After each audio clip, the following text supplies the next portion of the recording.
Olá, eu sou Mônica Gondim, sou servidora pública estadual da Secretaria da Proteção Social. Estou hoje como representante governamental no SEDCA, no Conselho Estadual dos Direitos da Criança e Adolescente,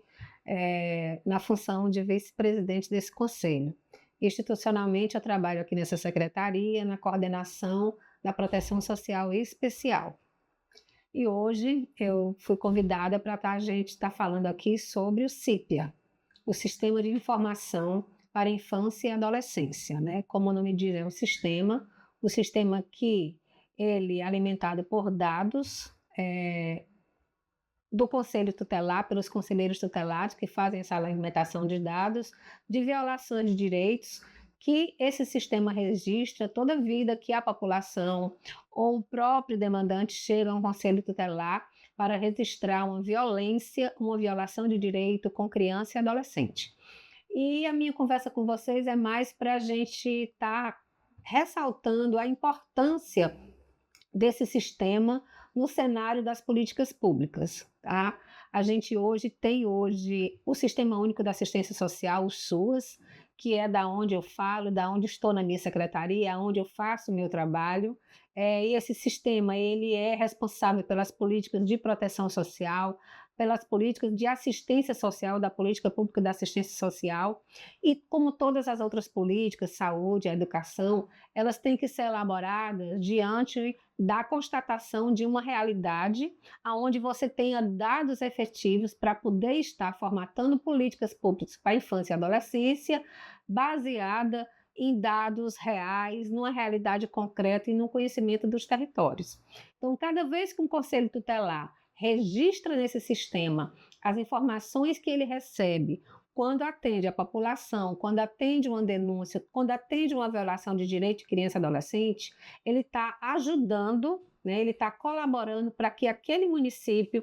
ele consiga, inclusive, ter no seu território uma identificação das localidades dentro daquela região, dentro daquele município, onde mais se tem violação de direito com criança e adolescente. Então, a gente tem que entender que o CIPIA, ele não é somente um instrumento, ele não é somente um sistema onde o Conselho Tutelar tem uma obrigação legal ou uma obrigação burocrática de preencher, tá?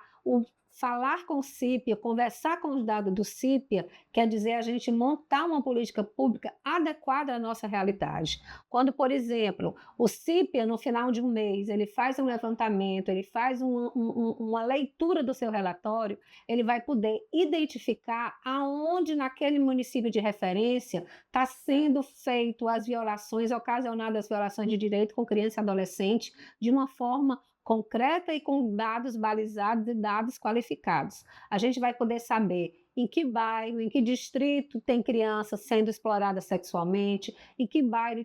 em que distrito existe famílias abusando das suas próprias crianças, famílias com insegurança alimentar, criança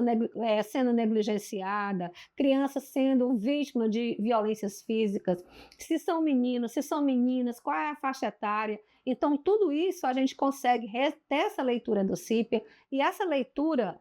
ele dá ao sistema público, né, no caso específico aqui a gente falando de Sistema Único da Assistência Social, ele vem dar esses dados que a gente chama de os dados de violência e a vigilância socioassistencial para que a gente possa identificar os riscos e as vulnerabilidades sociais naquele território que são sofridas suas crianças e seus adolescentes. Baseado nisso, a gente consegue ter uma proteção maior, baseado nisso, a gente consegue ter uma proteção mais eficaz, uma prevenção mais eficaz, e a gente consegue ter um direcionamento de uma política pública mais eficaz para aquele tipo de realidade que a gente pode mapear, a gente pode fazer o mapeamento dos territórios de risco baseado nas informações do CIPIA, tá? Então, isso é muito importante. Infelizmente, no senso comum, a gente ainda tem